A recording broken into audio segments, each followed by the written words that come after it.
Prions. Eh bien, Seigneur, merci pour ce temps qu'on a passé. Merci pour l'Église locale. Merci pour les frères, les sœurs. Merci pour ta personne, Jésus-Christ. Et ma prière ce matin, c'est que toi, tu connais les cœurs, tu connais les cris, les besoins de chacun. Et je te demande que la lecture du texte ce matin puisse répondre à chacun des besoins des cœurs des gens. Et ça, c'est pas le rôle du prédicateur. C'est ta parole à toi, Seigneur. Alors, je m'en remets à toi pour ta gloire, Jésus-Christ. Amen. Alors, tournez vos Bibles dans 1 Jean. On est à notre deuxième visite de l'Épître de Jean.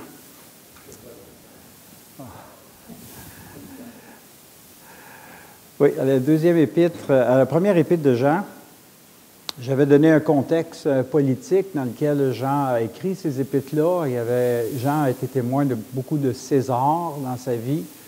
Le dernier, c'était Dominicien, qui était le pire de tous, le pire des Césars. Alors, Jean, ce qu'il veut rappeler à ses lecteurs, c'est que leur foi, c'est du solide.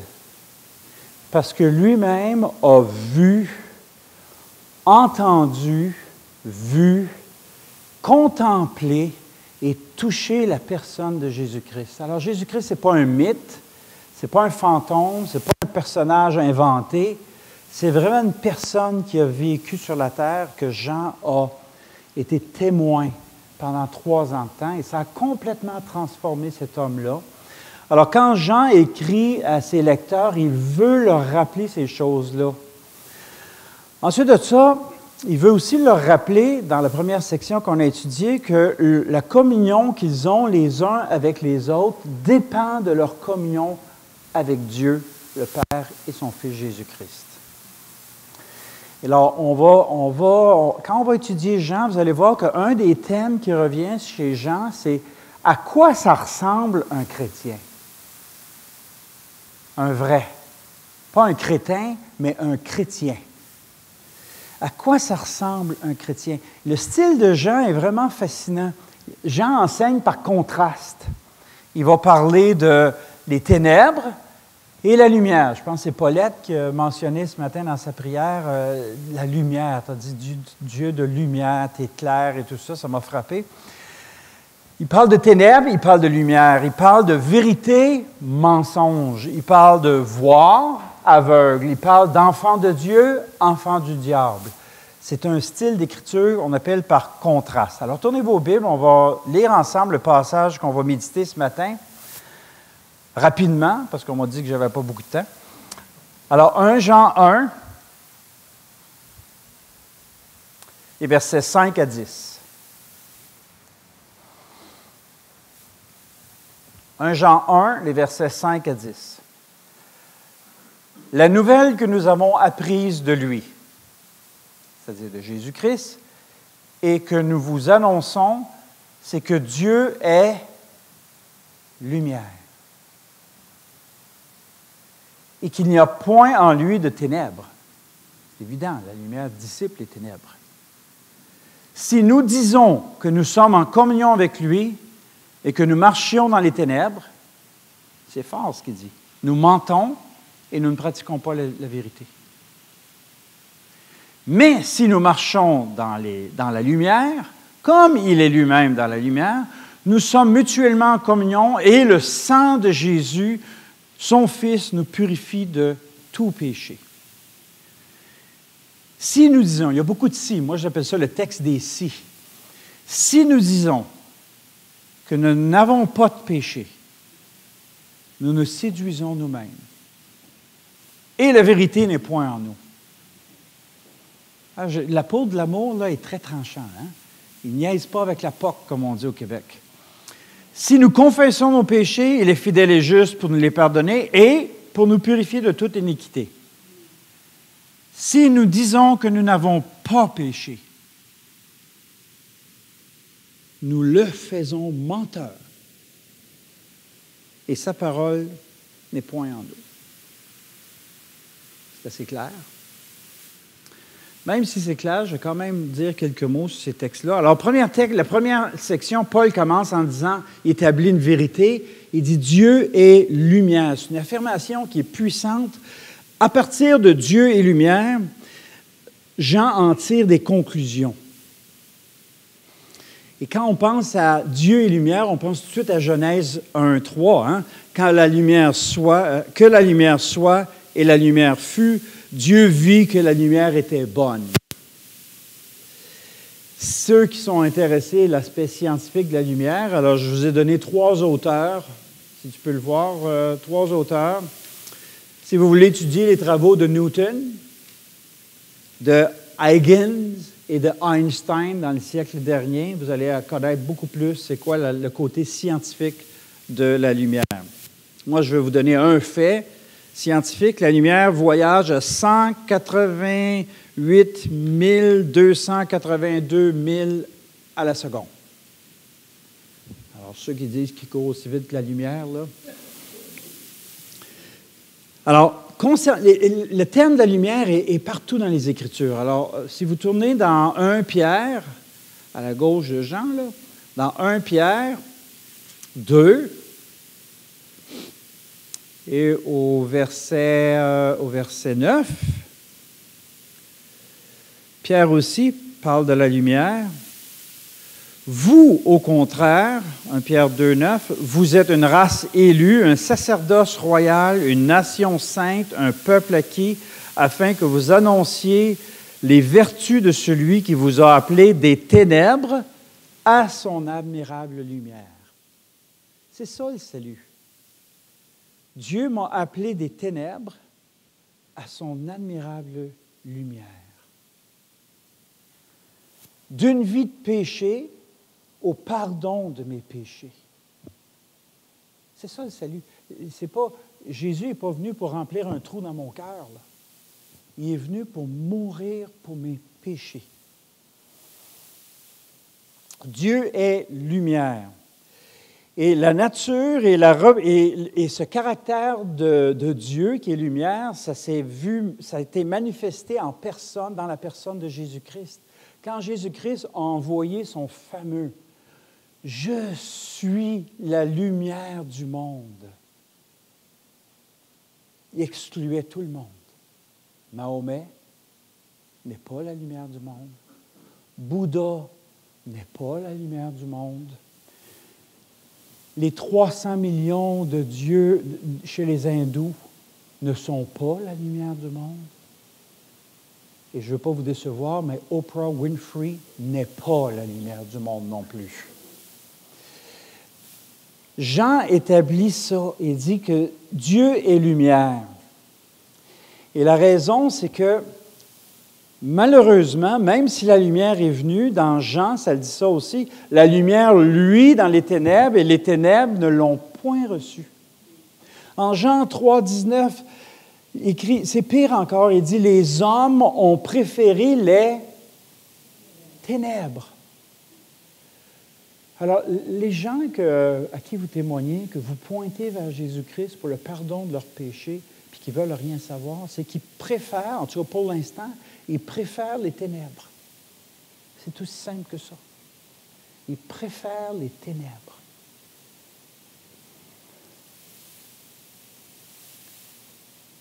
Jean parle de ces choses-là ici parce qu'il y avait un problème chez ses lecteurs. C'est que la marche de certains individus ne coordonnait pas avec leur profession de foi et aussi avec le caractère de Dieu. C'est ce qu'on va voir au verset suivant. Verset 6. Si nous disons, ça c'est bla, bla, bla, bla, bla. Si nous disons que nous sommes en communion avec lui, bla, bla, bla, moi je connais le Seigneur, moi je suis en communion avec le Seigneur. Jean adresse ça ici. Et que nous marchions dans les ténèbres, nous mentons et nous ne pratiquons pas la vérité. Pour Jean, dire quelque chose et pratiquer autre chose, ce n'est rien d'autre qu'un mensonge. C'est rien d'autre qu'un mensonge. La lumière, c'est quoi? C'est représentatif de la sainteté, de la vérité et de l'honnêteté. Tandis que les ténèbres représentent quoi? Le péché, le mensonge et l'hypocrisie. Bla, bla, bla, bla, bla. Si nous disons, mais que nous marchons dans les ténèbres, nous mentons et nous ne pratiquons pas la vérité. Ici, si nous marchons dans les ténèbres, ça fait allusion à un mode de vie, pas à une chute occasionnelle et temporaire, mais un mode de vie. Quelqu'un qui marche dans les ténèbres, c'est son style de vie. C'est rien d'autre que de pratiquer le péché malgré une profession de foi. On dit qu'on est en communion avec le Seigneur. Mais qu'est-ce que ça change dans nos vies? Pour Jean, c'est un mensonge, c'est une double vie, c'est de l'hypocrisie et de la malhonnêteté. Souvent, on entend parler, un tel a fait profession de foi au camp des boulots, à l'école du dimanche ou dans une conférence et tout ça, mais il ne marche pas vraiment avec le Seigneur. Mais pour Jean, là, on dit souvent, oh, il s'est éloigné. Oui, peut-être qu'il s'est éloigné, mais peut-être qu'il n'est jamais né de nouveau non plus. Peut-être qu'il n'a jamais été né de nouveau, cette personne-là. Vous savez, nous mentons et nous ne pratiquons pas la vérité. Et ici, mentir, là, c'est mentir à Dieu, mentir aux autres et se mentir à soi-même. Vous savez, il y a des personnes qui peuvent tromper bien du monde autour d'eux. Ils peuvent se tromper eux, peuvent tromper bien des gens autour d'eux. Mais vous savez qui est-ce que c'est certain, je ne peux pas tromper? Il y a le Seigneur, certainement, et il y a ma femme. Ma femme, elle sait qui est-ce que je suis. Et mes enfants aussi. Alors, il y a deux conséquences de marcher dans les ténèbres. C'est un, on ment, et deux, on ne pratique pas la vérité. Alors, pour Jean, c'est clair. Dire quelque chose et pratiquer autrement, c'est un mensonge. Alors, les deux doivent être ensemble. Ce que je dis, ce que je pratique, doit être ensemble. Comme une brouette, les deux bras d'une brouette, là. Je ne peux pas vraiment lever une brouette rien qu'avec un bras.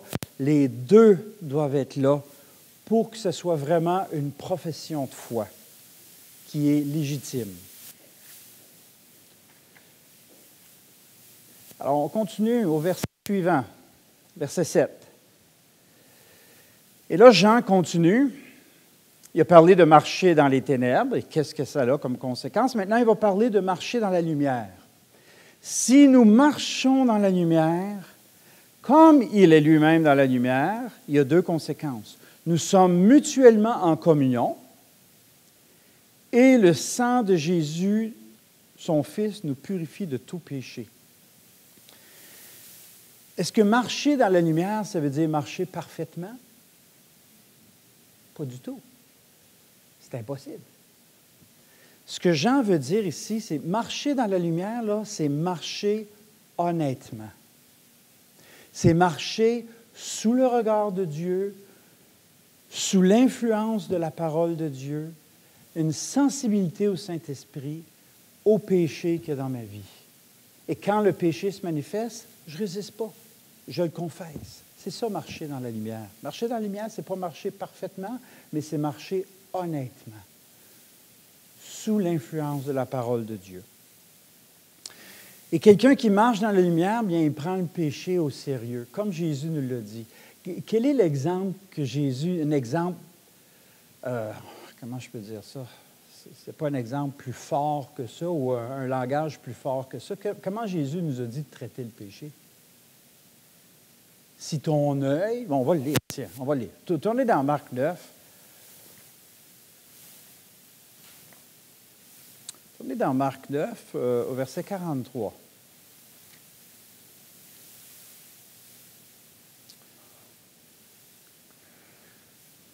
Marc 9, verset 43. Si ta main est pour toi une occasion de chute, c'est-à-dire les choses que tu fais, coupe-la. Il n'a pas dit fais-y faire une thérapie. Il a dit coupe-la. Mieux vaut pour toi entrer manchot dans la vie que d'avoir les deux mains et d'aller dans la géhenne, dans le feu qui ne s'éteint point. Si ton pied est pour toi une occasion de chute, ça ne dit pas, essaye de faire sentir ton pied meilleur, donne-lui une meilleure estime de soi, comme ça, il ne sera plus une occasion de chute. C'est pas ça que la Bible dit. Elle dit, coupe-le. Ton pied, ça, c'est où est-ce que tu vas? Y a-t-il des endroits ou quoi que ce soit? Coupe-le. Mieux vaut pour toi entrer dans la vie que d'avoir les deux pieds et d'être jeté dans la géhenne, dans le feu qui ne s'éteint point. Là, le prochain est quelque chose qui va nous toucher plus. Si ton œil, c'est-à-dire ce que tu regardes, est pour toi une occasion de chute, il n'a pas dit couvre-le, il dit arrache-le. Fais attention, là, pour ceux qui sont des maniaques, d'être littéral, là, ça c'est figuré, hein? Mieux vaut pour toi entrer dans le royaume de Dieu, n'ayant qu'un œil, que d'avoir deux yeux et d'être dans la géhenne, où leur ver ne meurt point et où le feu ne s'éteint point. Alors, c'est comme ça, marcher dans la lumière, c'est d'adresser le péché dans notre vie sérieusement. Et je vais vous donner une illustration. Qui connaît la légende de Red Hand O'Neill? Vous ne connaissez pas la légende de Red Hand O'Neill? J'espère qu'il n'y avait pas une hache comme ça. Mais c'est une légende intéressante ça, qui nous aide à illustrer comment on doit prendre les choses au sérieux. Red Hand O'Neill, c'était dans la région de l'Écosse, l'Irlande et tout ça. Il y avait un groupe de bateaux qui était parti en expédition. Et puis le dirigeant de l'expédition avait dit, le premier qui met sa main sur la terre qui indiquait à ce temps-là, c'est l'Irlande d'aujourd'hui, la terre lui appartient. Alors, dans un de ces bateaux-là, il y avait un dénommé O'Neill. Et puis, là, il voyait que les autres bateaux arriveraient à la plage avant lui, puis que quelqu'un mettrait sa main sur la terre avant lui. Alors, il a paniqué. Il a pris, j'imagine, sa hache. Ça, c'est une légende. Littéralement, il s'est coupé la main. Il a pris sa main, puis il l'a lancée pour que sa main, à lui, soit la première à toucher la plage. Est-ce que c'est vrai ou pas? C'est une légende. Mais si vous faites des recherches sur Red Hand O'Neill, c'est quelque chose de semblable, vous allez voir. Alors, cet homme-là, pour posséder une terre, a littéralement coupé sa main. Il a pris ça au sérieux, en tout cas. Et une Église qui prend le péché au sérieux dans leur vie, personnellement, ça fait tout un changement au niveau de l'Église. Alors, je le répète, marcher dans la lumière, ce n'est pas marcher parfaitement, mais c'est de marcher honnêtement.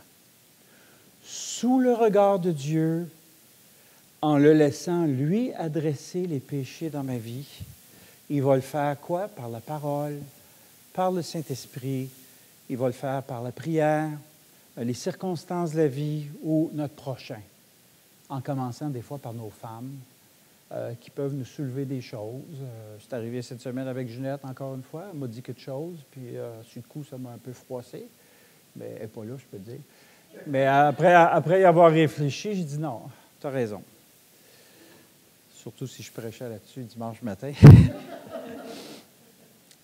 et Dieu va se servir de toutes sortes de... David, quand il a prêché contre Bathsheba, de qui est-ce que Dieu s'est servi pour réveiller la conscience de David? Nathan.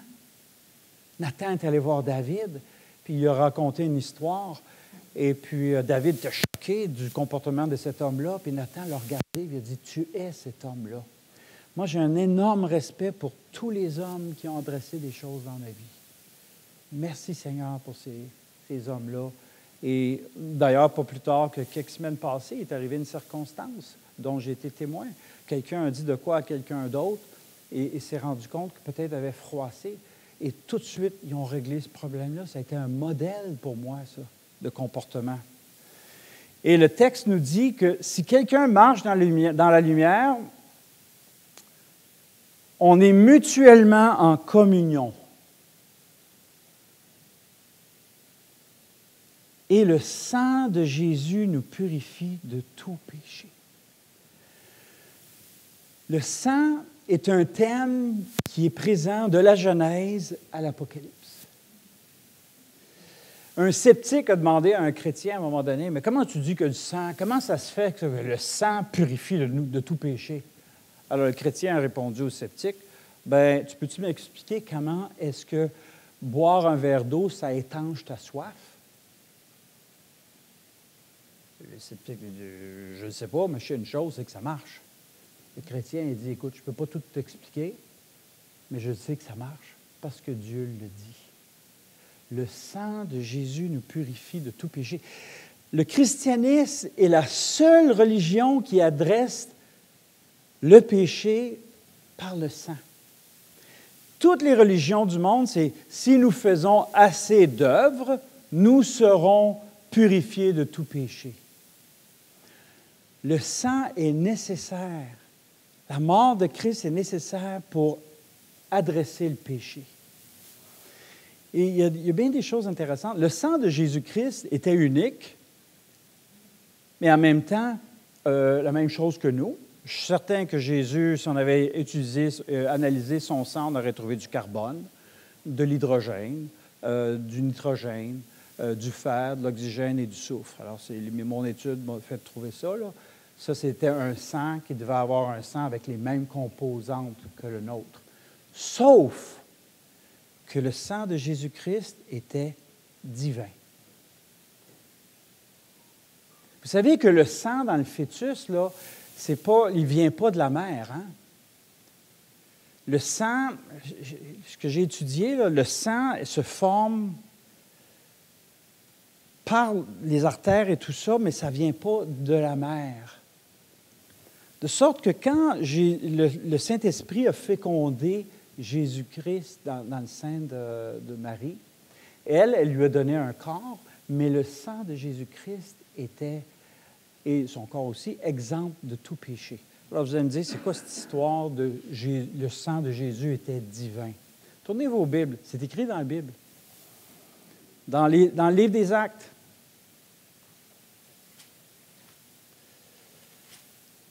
Dans le livre des Actes, au chapitre 20, au verset 28. Alors, Actes 20, 28.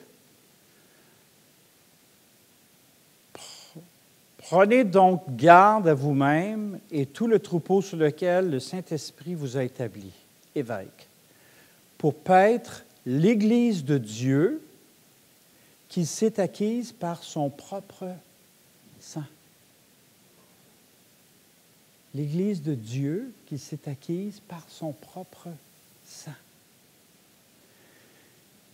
De sorte que ce sang-là, la mort de Christ me donne la possibilité d'être purifié, lavé de mes péchés. Tous les autres systèmes religieux du monde, ce qui leur donne l'espoir dans la purification des péchés, c'est plus de bonnes œuvres que de mauvaises. Mais ça ne peut pas, ça n'adresse pas le péché, ça. Verset 8. Si nous disons, bla, bla, bla, que nous n'avons pas de péché, nous nous séduisons nous-mêmes et la vérité n'est point en nous. C'est ça le problème des non-croyants. Ils n'ont pas de péché, eux autres. Ou s'ils disent oui, mais à quelque part, la façon dont ils voient le péché, c'est pas si grave que ça. Non, c'est très grave, le péché. Si nous disons que nous n'avons pas de péché, nous nous séduisons nous-mêmes et la vérité n'est point en nous. Vous savez, la séduction, c'est un thème qu'on retrouve beaucoup dans la parole de Dieu. Et il y a un danger d'être séduit par les autres, par les faux docteurs. Il y a un danger d'être séduit par le diable. Il y a un danger d'être séduit par le monde. Et le texte nous dit ici qu'une personne peut se séduire elle-même, se tromper elle-même. Ça, c'est un autre niveau de séduction, ça. Décevoir les autres, c'est une chose, mais se séduire soi-même, c'est une autre catégorie.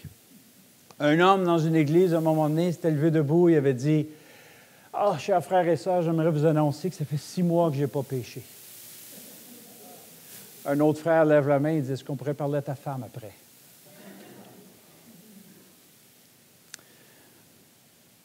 La vérité n'est point en nous, donc c'est le mensonge. Le salut et la réconciliation est impossible si une personne dit quelque chose comme on a lu au verset 8, « Non, je n'ai pas péché, moi. » Il y a un problème de couple et puis du membre du couple dit « Non, non, moi, je n'ai pas péché, moi. » Il n'y a pas de possibilité de réconciliation dans ce temps-là. Pas de possibilité de réconciliation. Il y a seulement Jésus-Christ qui pouvait dire qu'il n'avait pas péché. C'est écrit dans Jean, ça dit « Qui me convaincra de péché? » Il y a un homme dans la personne de Jésus-Christ qui a pu dire ça. « Je n'ai pas péché. » Au verset 9, le 4e si. Si nous confessons nos péchés, il est fidèle et juste pour nous les pardonner. Confesser ses péchés, c'est simplement dire la même chose que Dieu dit. On veut être honnête. Et la communion peut être rétablie seulement si je confesse mes péchés. Et confesser ses péchés, ce n'est pas juste la question des non-croyants qui deviennent chrétiens, mais c'est quelque chose que nous, on doit faire. On doit faire. On ne peut pas faire autrement que de le faire régulièrement. Seigneur, je te demande pardon pour ceci, je te confesse cela. Mais n'oubliez pas la deuxième section de ce texte-là. Si nous confessons nos péchés, il est fidèle et juste pour nous les pardonner et pour nous purifier de toute iniquité. Une fois que vos péchés sont confessés, n'y revenez plus. C'est pardonné. Ne tombez pas dans le rôle de la condamnation, puis de se morfondre. C'est fini, c'est pardonné. C'est ce que le texte m'enseigne. Il y a bien des fois où j'ai confessé quelque chose, puis après ça me revenait dans ma tête, puis je me sentais encore coupable. De se sentir coupable après avoir confessé mes péchés, c'est de dire que je ne crois pas à ce verset-là. Comprenez? Vous confessez, c'est fini. C'est pardonné. On n'y revient plus.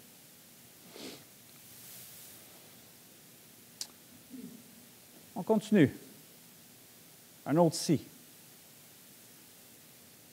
Le dernier. Si nous disons que nous n'avons pas péché. Le verset 8, ça dit si nous n'avons pas de péché, mais le verset 10, il dit si nous disons que nous n'avons pas péché, nous le faisons menteur. C'est grave.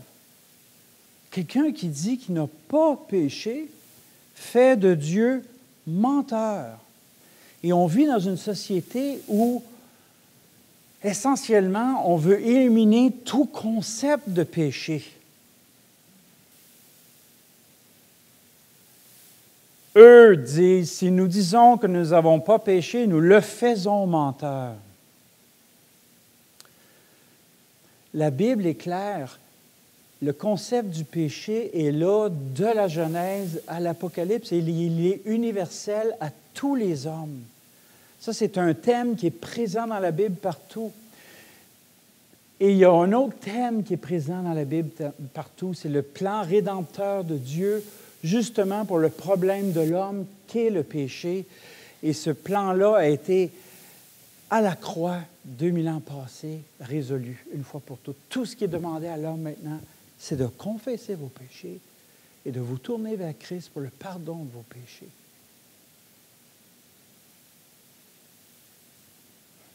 Et le texte dit ici que quelqu'un qui dit qu'il n'y a pas de péché, on fait de Dieu menteur. On fait de Dieu l'équivalent de Satan. Qui est menteur? Ce n'est pas Dieu, c'est Satan. Alors, comme on rejette la parole de Dieu, bien, on prend la parole du diable. Toutes les choses sont inversées. Alors, ce n'est pas un texte qui est compliqué, mais c'est un texte qui est vraiment rempli de conséquences. C'est si ça, bien, ça égale ça et ça. Si ça, ça égale ça et ça. Et relisez-le par vous-même et vous allez pouvoir l'analyser. À chaque si, il y a deux conséquences à ce si-là. Ça et ça. Si, ça et ça. Si, ça et ça. Alors, c'est ce qu'on a vu ce matin. On a commencé par Dieu et lumière. Et là, Jean explique les conséquences du caractère de Dieu. Deuxième chose qu'on a vue ce matin, c'est marcher dans les ténèbres. C'est quoi marcher dans les ténèbres? C'est l'équivalent de l'hypocrisie. C'est l'équivalent de pratiquer le péché et le mensonge.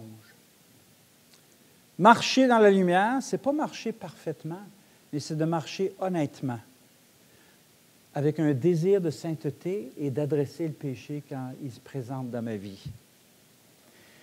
Et Jean nous parle des blablabla, si nous disons, si nous disons, si nous disons, la fameuse profession de foi, là, avec des lèvres, avec quelques mots, quelques vérités bibliques, mais il n'y a pas la vie pratique, ne matche pas, ne va pas avec la confession de foi. Ça ne marche pas pour Jean, ça, c'est un mensonge. Et Dieu nous a donné plein d'exemples. Hein? J'ai deux yeux. Alors maintenant, quand vous allez vous regarder dans le miroir, dites-vous, je vois deux yeux. Dire quelque chose et pratiquer quelque chose. Il faut que ça marche ensemble. J'ai deux oreilles. Dire quelque chose, pratiquer quelque chose, il faut que ça marche ensemble. J'ai deux mains. Dire et pratiquer. J'ai deux jambes. Dire et pratiquer. Moi, c'est l'exemple que une illustration qui m'aide à toujours me rappeler de ça. Ce que je dis et ce que je fais, ça doit coordonner ensemble. Les gens, c'est ce qu'ils veulent voir.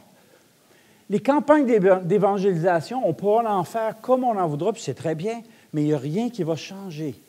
Une vie qui est transformée. Les gens, ce qu'ils veulent, ce que vous dites, ce que vous vivez, quand ça matche ensemble, il n'y a pas rien de plus puissant pour l'évangélisation. Quand je regarde sa vie, non, ce n'est pas parfait, mais quand il a manqué, il demande pardon. Ça m'est arrivé à l'école, des fois, de manquer de patience, et puis d'être irrité, puis d'être obligé de demander pardon à un collègue. Les gens, ce n'est pas ça qui va les refroidir.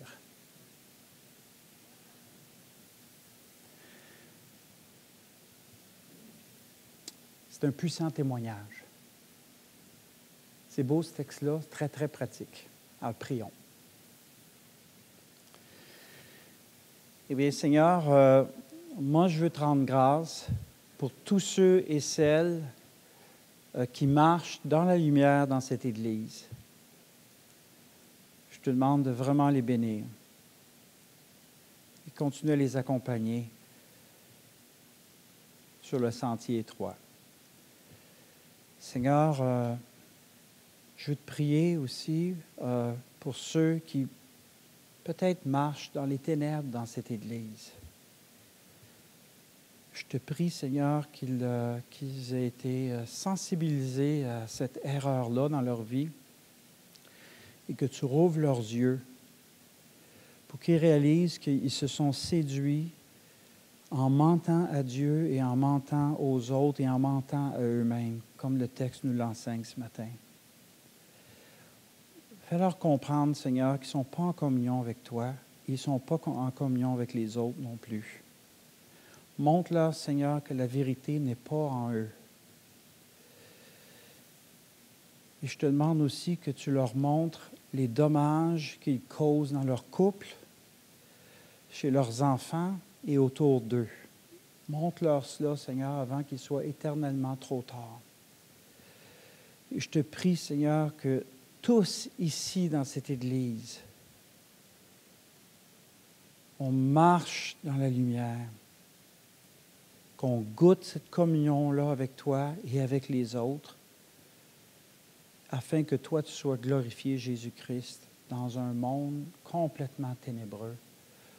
Qu'au moins il y ait une lumière ici dans l'est de l'Ontario, au moyen des gens ici qui sont sensibles à toi,